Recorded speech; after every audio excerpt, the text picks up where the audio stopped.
সন্তান নিজে যদি ভালো কাজ করে এবং পাশাপাশি বাবা মার জন্য দোয়া করে, এইটা বাবা মার জন্য অনেক বেশি উপকার হয়। নিজে ভালো কাজ করে, পাঁচ ওয়াক্ত নামাজ পড়ে, হারাম হালাল মেনটেন করে চলে, মানুষ অধিকার সচেতন থাকে, নিজে ভালো মানুষ হওয়ার পাশাপাশি মা বাবার জন্য দোয়া করে, এটা মা বাবার জন্য অনেক উপকার আসে।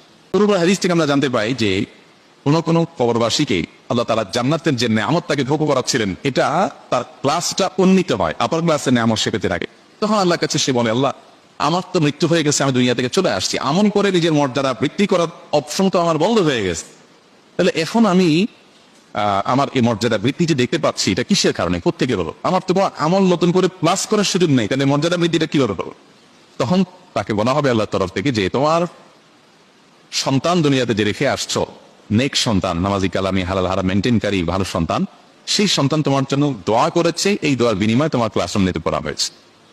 এই জন্য মা বাবার জন্য সন্তানের যে আমলটা সবচেয়ে বেশি উপকার করে তা হলো সন্তান নিজে ভালো মানুষ হবে, পাশাপাশি মা বাবার জন্য দোয়া করবে। আর দ্বিতীয়ত, মা বাবার হয়ে দান সাদাকা করা, গরিব দুঃখীকে দান সাদাকা, এই যে আল্লাহ এটার সবটা আমার মা বাবার জন্য আনবে, তার তরফ থেকে হালাল উপার্জন থেকে দান সাদাকা করবেন। এরকম আরো বিভিন্ন আমল আছে, কিন্তু সবচেয়ে বেশি যদি বলি আমরা, তাহলে এই দুইটা আসে সবকিছুর উপরে, দোয়া করা আর সাদাকা করা।